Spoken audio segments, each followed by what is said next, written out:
নমস্কার, নজরে বাংলা স্টুডিও থেকে আমি সৌমিত্র। আমার সঙ্গে রয়েছেন সংবাদ বিশ্লেষক সুমন বসু রায়।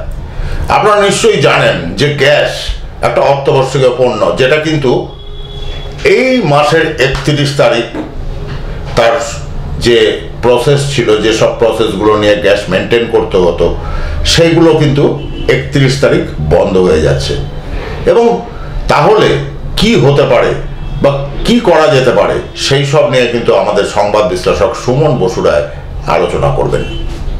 দেখেন, আমরা জানি যে 31শে মার্চ যদি গ্যাসের যে বই আছে তার সঙ্গে কিন্তু আধার লিঙ্ক করতে হবে।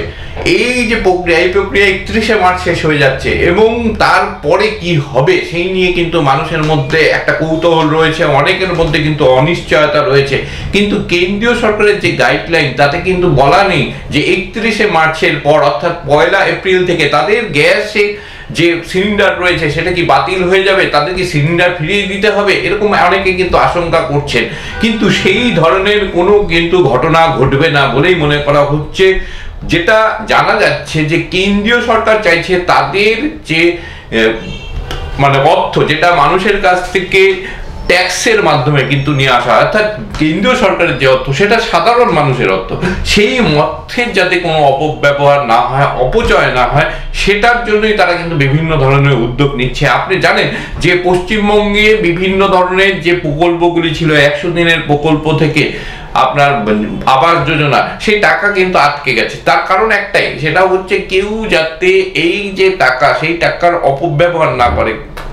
যার যোগ্যতা নেই, যার সেই সঙ্গতি আছে, তারাও যদি এই টাকা নিয়ে নেয়, তাদেরকে কিন্তু বাদ দেয়া, বা ভুয়ো নাম যদি ঢুকে থাকে সেটাকে বাদ দেয়া। ঠিক একইভাবে গ্যাসের ভর্তুকি পাওয়া যায়। আমরা জানি যে গ্যাস কেন্দ্রীয় সরকার যখন দেয়, সেই যে দাম, সেই দাম কিন্তু মিটিয়ে দিতে হয়। কিন্তু কেন্দ্রীয় সরকার গ্যাস সিলিন্ডার নেওয়ার পরে কি করে, তাকে কিন্তু টাকা ফিরিয়ে দেয়, যে ভর্তুকির টাকা। এবং এটা কিন্তু আমরা দেখেছি প্রথমেই কিন্তু ফিরিয়ে দিয়েছিল। প্রথম যখন এই প্রকল্প শুরু হয়েছিল, যে আগে হচ্ছে পুরো টাকা জমা দিতে হবে, তখন কিন্তু দেখা গিয়েছিল যে ভর্তুকির টাকা আগেই ঢুকে গেছিল, সে সিলিন্ডার নিক কিংবা না নিক। এবং পরবর্তী সময় সেই প্রক্রিয়ায় কিন্তু চলছে। কিন্তু অভিযোগ ওঠে যাদের কিন্তু সেই ভর্তুকি পাওয়ার কথা নয়, তারাও কিন্তু ভর্তুকি নিচ্ছেন এবং ভর্তুকির লোভে অনেকে হয়তো ভুয়ো নাম ঢুকিয়ে রেখেছে, এরকম একটা অভিযোগ কিন্তু ছিল। এবং সেই অভিযোগের সত্যতা কতটা রয়েছে, আর সেটা যাচাই করবার জন্যই কেন্দ্রীয় সরকারের পক্ষ থেকে যেটা করা হচ্ছে, গ্যাসের সঙ্গে আধারের, অর্থাৎ গ্যাসের যিনি মালিক রয়েছেন বা যার নামে গ্যাস রয়েছে, তার আধার কিন্তু লিঙ্ক করতে হচ্ছে। এই প্রক্রিয়া 31 তারিখ, অর্থাৎ হাতে মাত্র আর 3 দিন রয়েছে। আজকে 29 তারিখ, কালকে 30 তারিখ এবং পরশুদিন 31 তারিখ। 31 তারিখ শেষ হলেই কিন্তু 1 এপ্রিল। সুতরাং সাধারণ মানুষের মধ্যে একটা কিন্তু ভয়ের একটা বাতাবরণ থাকবে যে 31 তারিখের পর কি হবে, যেহেতু সরকারি কোনো গাইডলাইন কিন্তু এখনো পাওয়া যায়নি। আমার মনে হয়, যেটা আমরা জানি যে অক্টোবর মাস থেকে শুরু হয়েছে 2023 সালে, অর্থাৎ হাতে কিন্তু খুব বেশি দিন সময় পাওয়া যায়নি। অক্টোবর, নভেম্বর, ডিসেম্বর, এদিকে জানুয়ারি, ফেব্রুয়ারি, মার্চ, 6 মাস। আমার মনে হয় আরো 6 মাসের জন্য কিন্তু সরকারের এই যে প্রকল্পের যে সময়সীমা বা যে দিন ধার্য রয়েছে 31 তারিখ, সেটা কিন্তু বাড়ানো উচিত। অন্তত 1 বছর সময় দেওয়া উচিত। এবং কেন্দ্রীয় সরকারের যে তথ্য গ্যাস মন্ত্রণালয় থেকে পাওয়া যাচ্ছে, তাতে দেখা যাচ্ছে এখনো পর্যন্ত 70% মানুষ কেবলমাত্র যে আধার লিঙ্ক সেটা কিন্তু করেছেন, মাত্র 30% কিন্তু এখনো করেননি।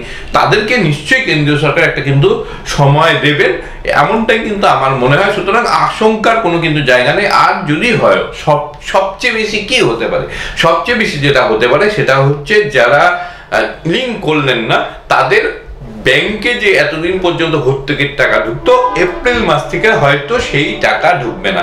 তার বাইরে কিন্তু কোনো সমস্যা হবে না, তাদের বুকিং নিয়ে কোনো সমস্যা হবে না, বা তাদের অন্য কোনো ভাবে কিন্তু কোনো সমস্যার মধ্যে পড়তে হবে না।